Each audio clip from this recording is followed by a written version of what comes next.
Hey kids, and welcome to the show.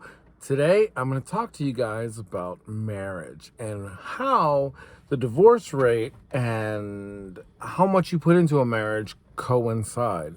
So before I do that, if you've been here before and you're coming back, I would appreciate a like, share, and subscribe, a comment. We'd love that stuff. It gives me something to talk about. And here I go. So today I want to talk to you guys about this idea that marriage is 50-50. My wife and I have been married for going on 13 years. We are by no means experts. We've been married a few years, but there are people that have been married 40, 50, 60 years. I know that's hard to believe, but we know those people, and working for the church, we've gotten to meet them. And one of the things that I think they all have in common is none of them say 50-50. All of them say marriage is hard work. And that's what I'm telling you today. Marriage is what you put into it. So if you say it's 50-50, then guess what happens? When someone slacks and they're only putting in 40 because they are just tired, well, guess what? Your marriage goes from 50-40.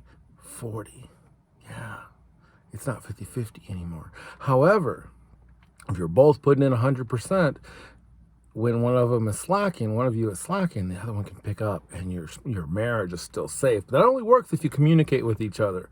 So right now we're experiencing a perfect storm of the 50-50 versus 100-100 in the idea of thinking of marriage. And here it is. My beautiful wife and I have been separated. Our little girl is in the hospital, so she is in another town, and I am here taking care of our older kids, which means all of the chores that she does, I have to do, on top of all the chores that I have to do. So I'm sitting here in front of a laundromat and doing one of the chores that she does. And it's not because she's a girl, it's just one of the chores she does.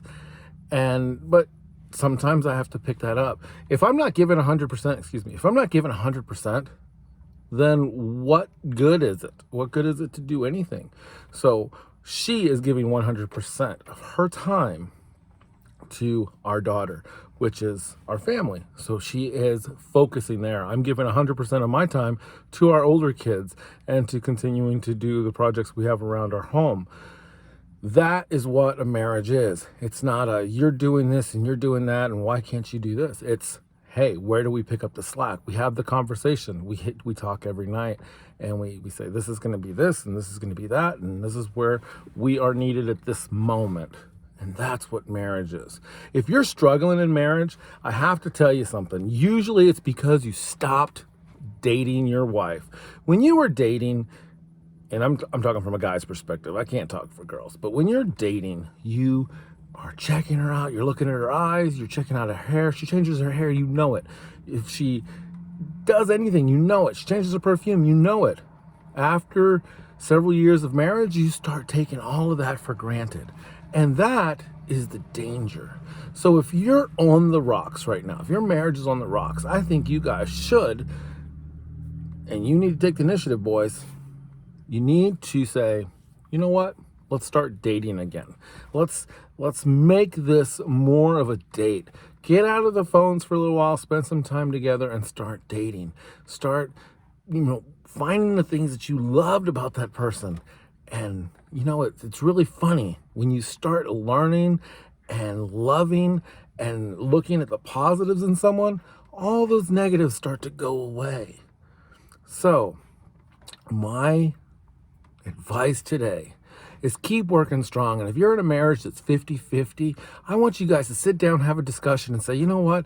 We have a 50% chance of getting married. How about we do 100-100 marriage, and then that way if somebody's slacking, we have a 180 chance of getting married. Doesn't that make a lot more sense? So anyway, I'm not a mathematician, but I know how to love people. And I know that most people just want to be happy, but they still mistake joy and happiness. Happiness is very, very temporary. Joy can last a lifetime. Until next time, work hard, be kind, and have fun. Oh, by the way, I'll be back in the studio. I just wanted to take some of my time because when I get back, I'm going to go hang out with my kids. Have a great day. See you next time.